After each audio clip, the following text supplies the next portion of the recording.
И се радвам, че отново мога пред тази аудитория да споделя от една работа, в която също съм много щастлива, че някак, макар и отстрани, участвам. Става дума, имам предвид нормативната граматика на българския език, която се разработва в секцията по съвременен български език. Защо поставяме въпроса? Може да изглежда, че въпроса за аналитичните глаголни форми и синтактичните конструкции или словосъчетанията е решен и няма защо да бъде повече разискван.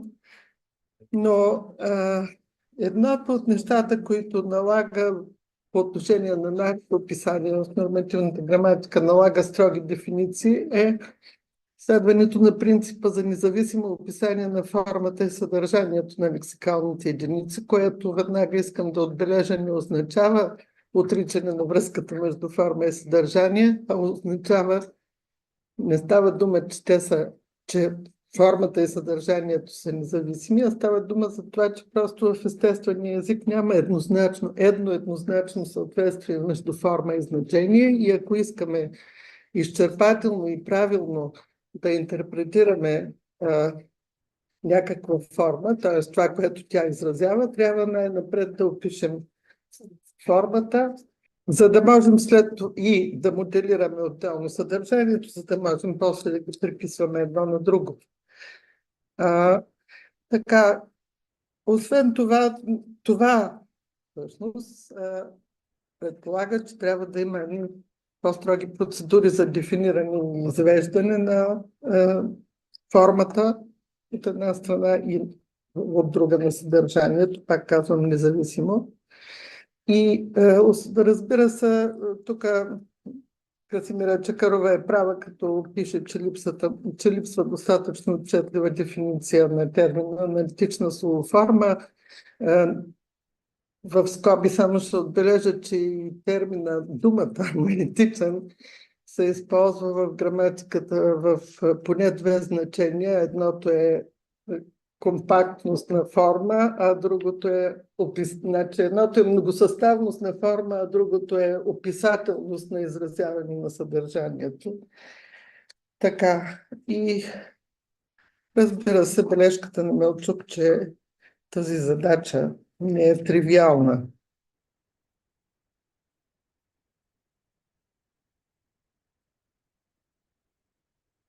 Има ли основания изобщо? Значи, може и тук някак си екрана да ми го свалите, защото не виждам горната. Не се вижда. Или това да натвори.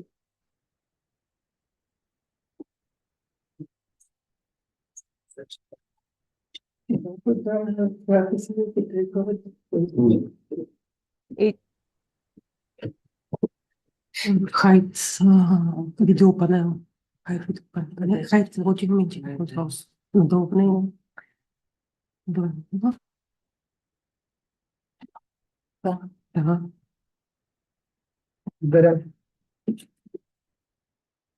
Има ли изобщо проблем? В смисъл, има ли някои съмнения, че нещо е аналитична форма, а не синтактична конструкция?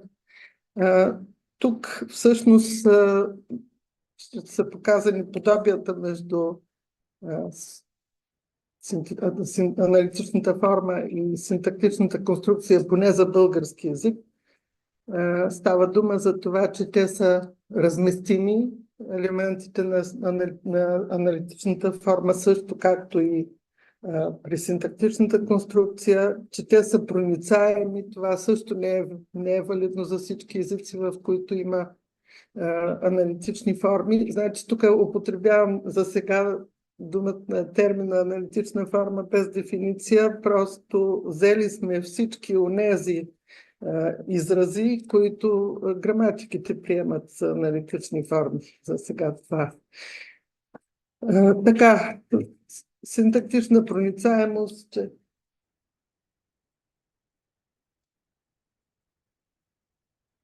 вътре в тях могат да влизат други групи или изрази и цели изречения. И също така те представляват група думи, които могат да запълнят една синтактична позиция, а пък такава дефиниция на синтактичната конструкция съществува.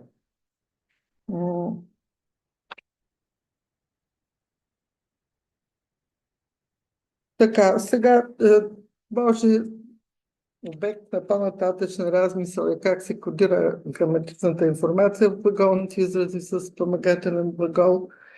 И можем да кажем, че тя се разпределя между компонентите. Тя се разпределя между компонентите, но също така, ако непременно искаме да търсим строга репартиция на елементите на граматичното значение на цялата аналитична форма между отделните морфеми, би трябвало би могло да стигнем до не съвсем правилни, не съвсем адекватни или изводи, които нямат особена обяснителна сила.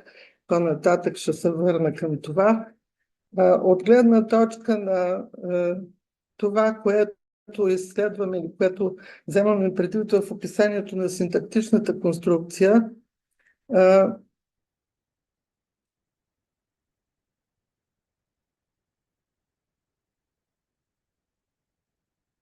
съществена е конотацията и акомодацията. И тук, разбира се, веднага трябва да отбележим, че спомагателният глагол фактически е загубил своите конотативни свойства, а конотативните свойства на цялото се определят от тъй наречения пълнозначен глагол, а пък акомодационните свойства се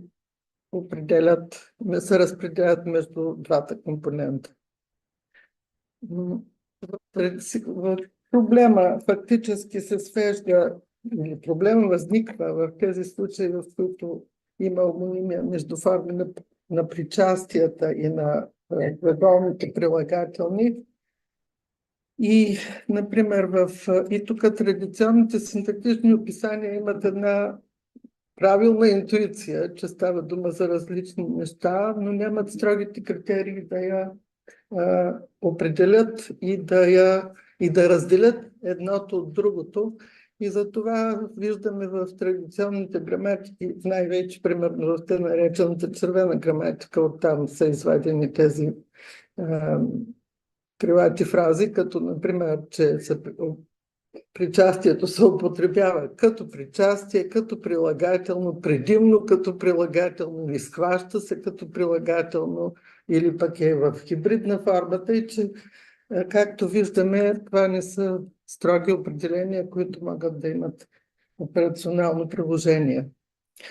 За това предлагаме или смятаме за по-подходящо термина причастие да се използва единствено за означаване на такива части от парадигмата на глагола, които имат граматични форманти Л, Н, Т и които фактически функционират само в рамките на това, което по-нататък ще определим като аналитична глаголна форма и са винаги нечленувани, не могат да се членуват. Адективизацията на причастието се изразява в това, че то започва да се държи като прилагателно, т.е. може да се членува. И тук виждаме, че двама са признали вината си и двама са признали, че вината си не е едно и също. Разбира се, и в единия случай имаме причастие или при нечленуваната форма контекста ще разреши двусмислеността, но обаче е ясно, че във формата, например, на минало неопределено време не може да се оценява участието. Същото важи и за страдателния залог, за тези причастните форми на страдателния залог. И така можем накрая да стигнем до определението, да потърсим определението на аналитичните глаголни форми. такова определение, което еднозначно ги отличава от синтактичните конструкции, синтактичните структури. И тук трябва да вземем предвид дистрибутивната характеристика, като най-същественото е, че аналитичната глаголна форма е дистрибутивен еквивалент на синтетичната, което и тук искам, понеже възникнаха въпроси за това какво представлява теста за субституция, искам да кажа, че той предполага заместимост в един и същи контекст, без промяна на контекста, като става дума, разбира се, за формално синтактичния контекст, защото лексикалната съчетаемост тук, разбира се, може да влияе и ще влияе, но ето, например, бих дошъл да се видим и дойдох да се видим, са именно примери за възможна субституция, като е запазен формално синтактичния, а в случая и лексикалния контекст, което също е възможно. Дефиницията на понятието аналитична глаголна форма ще изисква също да се изясни отношението с надредните по отношение на това понятие лексема и форма на лексемата, т.е. словоформа, и понятието за синтетична проста глаголна форма. И тук веднага също така от вдъхновените, да се каже, от дистрибуционизма, приемаме, че има разлика между дума и форма, и разликата е такава, че думата е неинтерпретирана граматично редица от знаци, фонични или графични знаци. И това е тук много съществено. Формата пък е интерпретирана. Т.е. приписани са и значения, граматични значения по присъщите и граматични категории и така и другото изискване за нещо, за една такава редица да бъде наречена форма, освен че са приписани такива специфични присъщите и граматични значения, също така и това, че всъщност и поради това, тя е член от парадигмата. Член от нечия парадигма. В нашия случай, това е парадигмата на глагола. Отличието от синтетичната глаголна форма в случая вече става, мисля, очевидно. И също така при тази дефиниция, при това описание на аналитичната глаголна форма, става ясно защо теста за субституция е така съществен. Сложен и защо е съществен.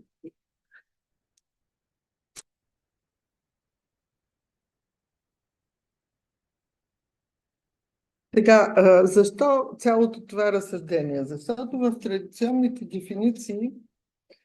дефинициите в традиционната граматика или традиционните описания, аналитичната глаголна форма се дефинира като съставена от прости форми.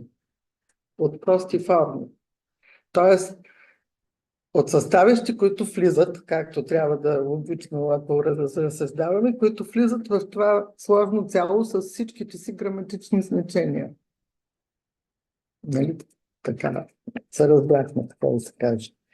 Това, разбира се, не е вярно, защото всъщност в този смисъл не можем да кажем, че сложната глаголна форма е съставена от прости форми, защото тя образува цяло. Нейното граматично значение е асумарично. То е асумарично в смисъл, че не е сума от значенията на съставящите, ако ги приемем като сложни, ако ги приемем като прости форми, т.е. като някакви същности, на които са приписани граматични категории и граматични значения. И тук Примера, най-добрия, най-красноречивия пример е, да кажем, щях да пиша, където щях, можем да кажем, че е някаква орисна форма на ща, пиша обаче форма за сегашно време, а пък цялото означава бъдеще в миналото. Така.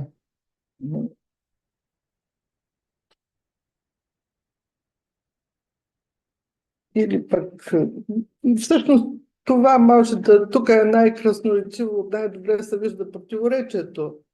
Най-добре се вижда, че значението на цялото не е сума от значенията на съставящи, които са граматично интерпретирани. В други случаи ще констатираме нещо като дублиране, да кажем, два пъти ще бъде изразено лицето или и така нататък. И сега,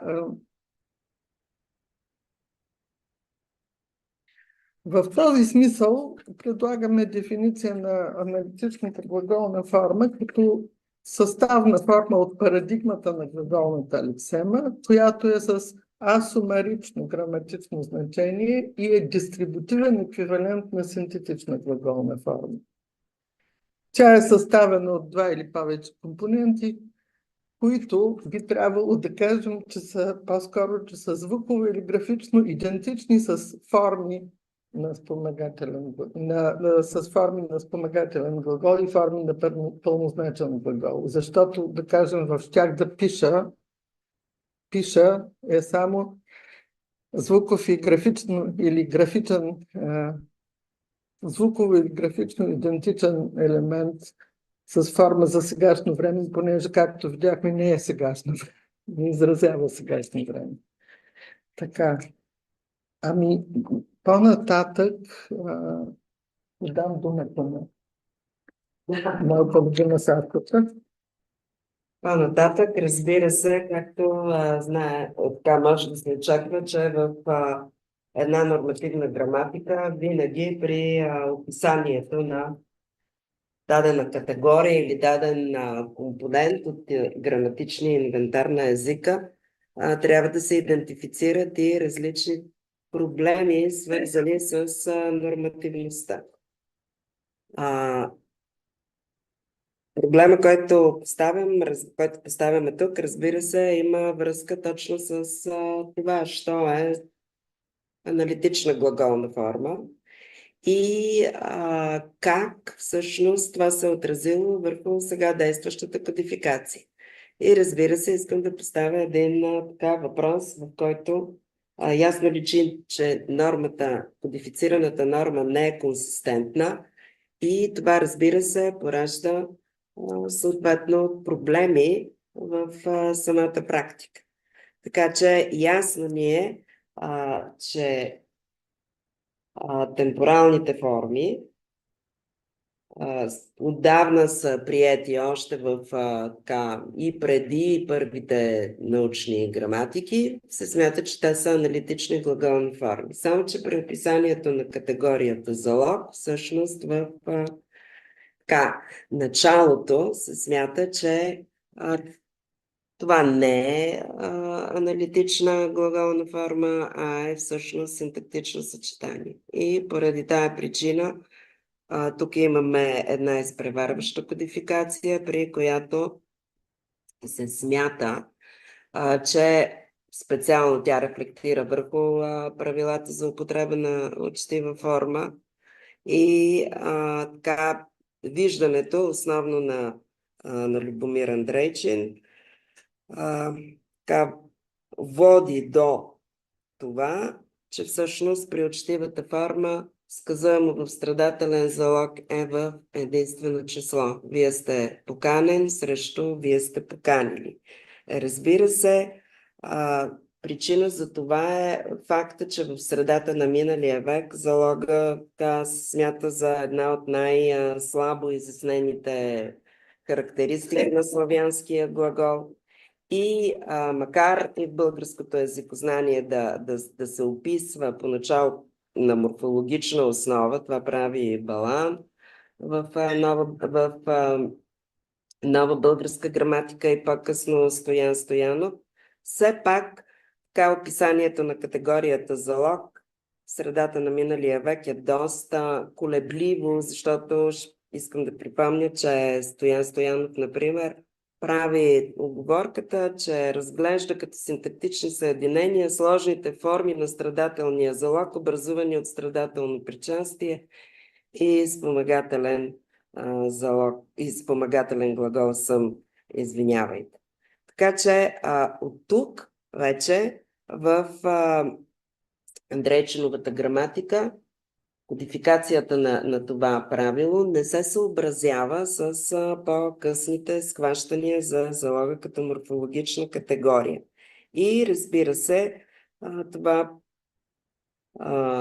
води до колебанията. Всъщност, според мен, тук става въпрос отново за една интуиция, която не е добре сработила на времето, а именно за това логическо съгласуване, което е отбелязано в рамките на учтивата форма и се квалифицира като грешка в междувоенните граматики при употребата на минало неопределено време. Специално се обръща внимание в повечето от граматиките, че това са неправилни употреби от типа на вие сте поканили и те трябва да бъдат санкционирани, но всъщност този такъв тип употреби пък от друга страна са санкционирани чрез кодификацията на нормата за число в рамките на страдателния залог. Сега на практика какво се получава? Съвсем неявно кодификацията задава наличието на още един член в парадигмата на причастно страдателното спряжение на глагола при израз на учтивост с изискване за множествено число на спомагателния глагол и единствено число на страдателното причастие, за да се осигури логическото съгласуване между подлога и страдателното причастие. Разбира се, никой от нас няма да отрече, че в практиката тази иновация става масова грешка, не е обвързана с социална или регионална променлива, защото в нашето голямо изследване на нагласите, когато правихме, ние изследвахме и спазването на тази форма в деятелен залог при минало неопределено време и изследването ни показа, че над 50% от респондентите използват в писмен текст, и тази позиция трябваше да се попълни, единствено число при причастието в деятелен залог. От наша гледна точка това отклонение има ясно изразен функционален характер, тъй като може да се обясни с стремеж за морфологично маркиране на учтивостта и приорисното причастие, понеже кодификацията вече е осигурила такова маркиране чрез правилото за съгласуване на страдателното причастие при учтивата форма. Така че ще се вместим във времето. Това, което аз искам да поставя на дискусия, тъй като в нашето виждане, кодификацията трябва да се ръководи от точно определени процедури, да се прилагат ясни критерии, но и да има консенсус в научната общност, нашата общност по отношение на вземането на едно или друго решение. Това е изключително важно. И затова в финала аз поставям на дискусия, т.е. нашия екип, ако мога така да кажа, точно този въпрос. Може ли да се допусне и логическо съгласуване при еловото причастие в състава на учтивата форма, тъй като казахме, че има ясно изразен функционален характер, за да се така преодолее тази нехомогенност на нормата в момента. Виждате на слайда,